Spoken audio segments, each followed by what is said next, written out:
Harvard Divinity School. 100 Years Rudolf Steiner, December 15th and 16th, 2025. I am delighted that this conference will conclude with one of my earliest mentors in anthroposophical scholarship. I met Robert Karp, during his transformative service as director of the Biodynamic Association of North America, and have learned much from his writings on esoteric Christianity, social threefolding, and earth healing. His talk today is Embodying Love, Rudolf Steiner's Phenomenology of Race and its Relevance for Our Time. Thank you so much, Dan. It's good to be here with all of you. And thank you to the Harvard Divinity School for this invitation. I want to begin by sharing a basic orientation that I bring to the theme of this conference and to the theme of my research. It's an orientation that I suspect many of us in this room share. And the best way I can put it is to say that I believe that anthroposophy is something that is still coming into being. That Rudolf Steiner laid the foundations of anthroposophy, or we could say planted the seeds for anthroposophy. But if anthroposophy is going to bestow its gifts and its fruits on every new generation and on ever new communities of people across the world, then it needs to be continually evolved, stewarded, and metamorphosed into the future. And this raises a very fundamental question, which it's nice that it's come out also among my other panelists, which is, you could say, how do we become responsible stewards and metamorphosers of anthroposophy? And what I have noticed in myself, in my efforts to practice this responsible stewardship and metamorphosis, that there's two very different qualities I need to unite. And it's, again, interesting that the other panelists have touched on these. On the one hand, I need to bring devotion. I need to unite myself with the substance of anthroposophy and let it utterly transform me as a human being.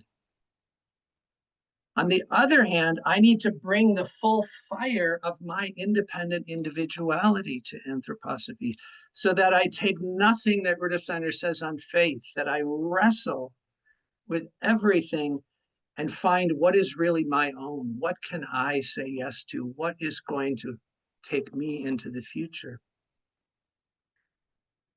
So this effort to unite these two different qualities also makes clear two, I would say, very clear temptations that we have in trying to practice being good stewards and metamorphosers of anthroposophy. And I'm going to now share my screen. And I'm going to see if I can get this to work. Okay. Everybody can see my screen now? So here at the top half of the screen, you can see devotion, independence, uniting of them in a higher synthesis to try to become a responsible steward and metamorphoser of anthroposophy. But the challenges with the practice of devotion, as has been brought out, I think, by many speakers, is a tendency towards dogmatism. We can take hold of anthroposophy in a way that we freeze it in its historical forms. But the other tendency is an overemphasis on independence, in which we develop a kind of superficial relationship with anthroposophy. We're interested in it, but we don't really imbue it with our depths. And we then therefore want to turn anthroposophy into something that feels good to us, maybe unite it with some other philosophical system, some other ideology, so that we wind up distorting anthroposophy when we take this gesture too far. And I call this here the tendency towards sophistry. And I think we can see in our movement right now that we're beginning to see how dogmatism and sophistry can collude to undermine anthroposophy and to undermine Rudolf Steiner's legacy. This is what really motivated me to offer this talk, to undertake this research. How can we responsibly steward and metamorphose Rudolf Steiner's understandings of race and culture into the future? So to bring it more directly into that topic, I want to bring up another slide. So if we look at the literature of people's writings about Rudolf Steiner and race, we tend to find two primary perspectives. One, I would say, more associated with the tendency toward dogmatism, and one more associated with what I'm calling here the tendency toward sophistry. And the one Rudolf Steiner perspective is quite simple. It's been stated before, but I want to bring it out again, that Rudolf Steiner was a great initiate, and therefore everything he said and did was uniformly inspired and true. And seeming contradictions or biases in Rudolf Steiner's work are the result of a lack of knowledge or understanding on our part. The two Rudolf Steiner perspective, which I think has been brought out quite clearly here, is that while Rudolf Steiner said some things that are, or at least sound, very enlightened and progressive, he also had a shadow or an all too human side. And this perspective tends to posit that Rudolf Steiner's weaknesses, his limitations, his cultural and racial biases contradict his seemingly progressive teachings, and for many people, even call them into question. So there's a lot of flavors and varieties of this two Rudolf Steiner perspective out there. But essentially, as I see it, these are the two primary perspectives. And what I'm going to bring to you today is a different perspective that I call the three Rudolf Steiner perspectives. I'm essentially arguing that there's three, yes, overlapping, but very distinct dimensions of Rudolf Steiner and of his teaching. And when we see him in this holistic light, I believe it puts us in a better position to think about how to bring his contributions to the world today. So I call these three dimensions of Rudolf Steiner his eagle dimension, his lion dimension, and his bull dimension. And I just want to briefly give you a little picture of how I've come to see this. In his eagle dimension, Rudolf Steiner is, yes, as many people have described him, he is a great initiate. He brought forth a methodology of spiritual research, a new methodology that I believe has universal significance. It will have relevance within human civilization, I believe, for thousands of years. And this dimension of Rudolf Steiner really includes all of his fundamental teachings, his epistemology, his ethical individualism, his esoteric Christianity, his perspectives on the evolution of consciousness, and so on. To understand what I'm calling the lion dimension of Rudolf Steiner, we need to recognize something he said about the path of initiation, which is that there's a stage on the path of initiation where we become the representative of a people, of our people. And this, I think, is utterly clear from reading Rudolf Steiner's works and from his life, that he was also, we could say, a warrior and a culture hero for the West. Now, I would say Rudolf Steiner was a representative and a fighter for the true mission of his people. And by this, I'm including the Central Europeans, the Europe as a whole, the West as a whole, and even, as he understood it, I would say, a warrior and a fighter for the true mission of the Caucasian peoples. And let me be clear, I'm not talking about Rudolf Steiner as a fighter for the status quo of Central Europe or the West. He was a fighter for the true mission, the selfless Christian mission of the West. And this shaped much of his work. I would say his teachings around social threefolding and associative economics, his work in the domain of spiritual geography, historical symptomology, his understanding of the occult manipulations of social life. These are all deeply imbued with his battle for the true mission of the West. The bold nature of Rudolf Steiner, I would say, is his most human self.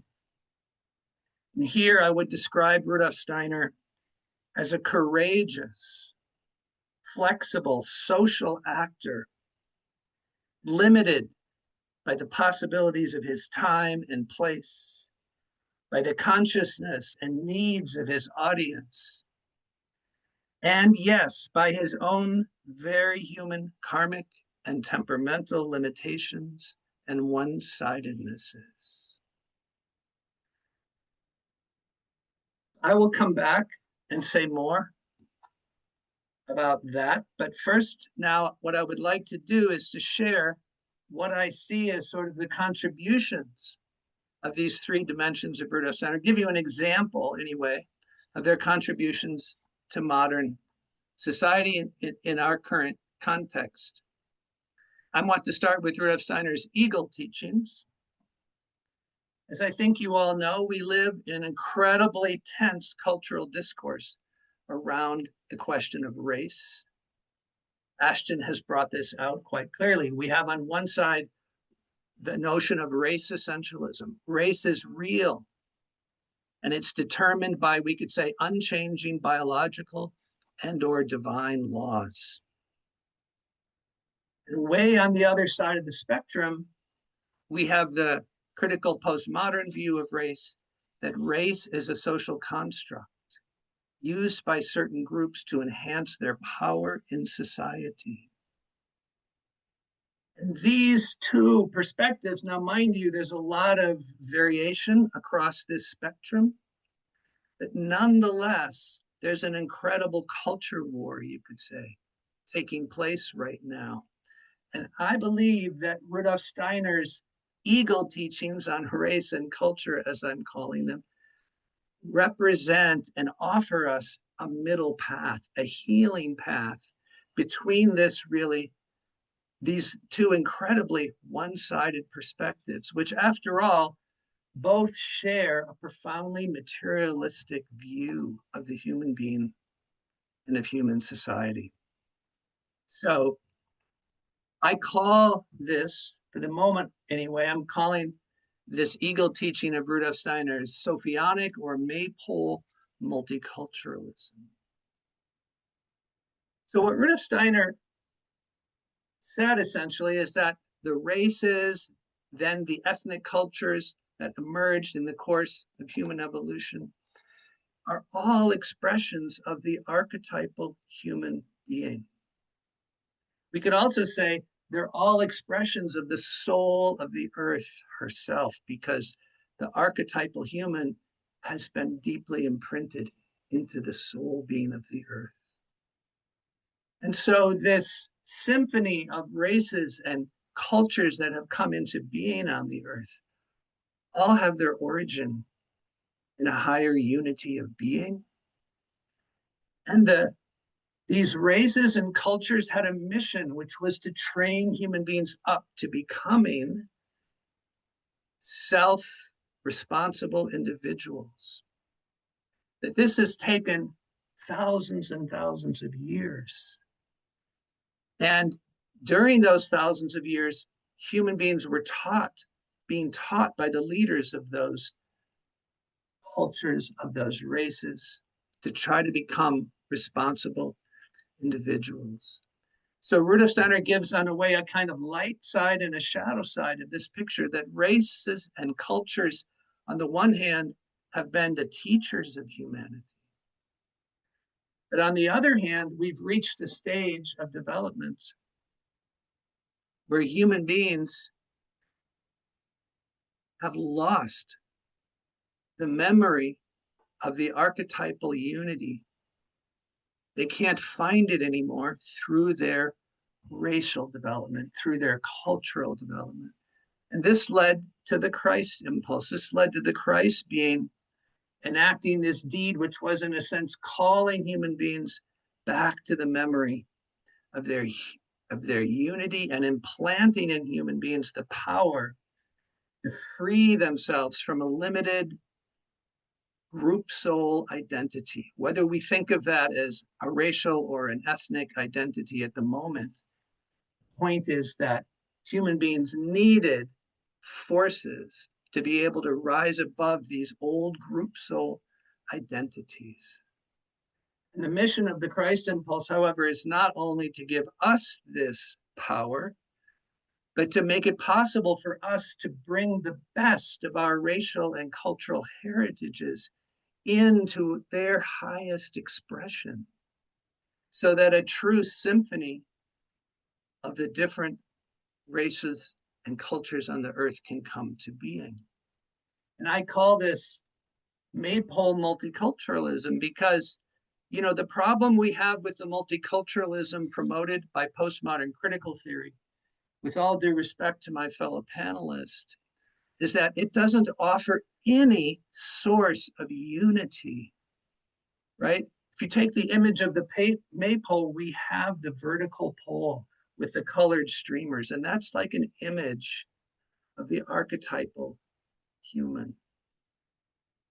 But postmodern critical theory does not offer any image of our higher universal humanity. And I therefore would suggest that what it's driving us toward is a kind of ruthless cosmopolitanism, an abstract cosmopolitanism.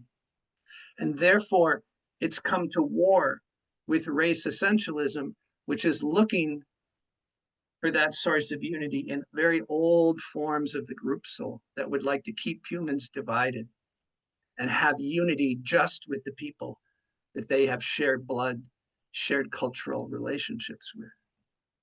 So this is one picture of where I think we have an opportunity in anthroposophy to lift this cultural discourse up to a higher perspective on how we transform the racial and cultural tensions in our time. Now, if we turn to Rudolf Steiner's Lion teachings, I imagine you can all see how race essentialism and postmodern critical theory have also come to inform in a very deep way the far right and the far left of our political spectrum in the United States, right? We have a capitalist populism right now that has power at the governmental level that's seeking to hold on to and weaponize outdated cultural, political, and economic theories and practices. And it's in an immense war with what I'm simply calling here socialist progressivism, which I would say is seeking a path to a humane future through new forms of statism and through the demonizing of traditional Western values. But friends, here is the extraordinary wisdom of Rudolf Steiner's Lion teachings. You see, everything that we hate about Western civilization, everything we would like to transform, the forms of capital, the forms of trade, the forms of democracy, which have become so corrupt, the forms of cultural hegemony and racism, all of these things, the shadows of the West can only be transformed through a Western spiritual practice. We cannot transform them through America First populism, and we cannot transform them through postmodern activism. None of those will get at the heart of what's needed. And this is why it's so important that what Rudolf Steiner brought we could call was principled Occidentalism. He was taking the very best and highest values of the West and showing how they could be metamorphosed into what he called the threefold social organism. This is such an incredible offering from Rudolf Steiner's Lion teachings toward trying to bring a healing impulse into today's society. And to do this, I would say, we have to chart literally the middle path. It's a great danger Yeah, I mean, it's true. Let me put it this way. I would say that social threefolding and anthroposophy, we have allies on the left and we have allies on the right. And we have enemies on the right and we have enemies on the left. The forces that want to create totalitarianism in our society are working across the political spectrum.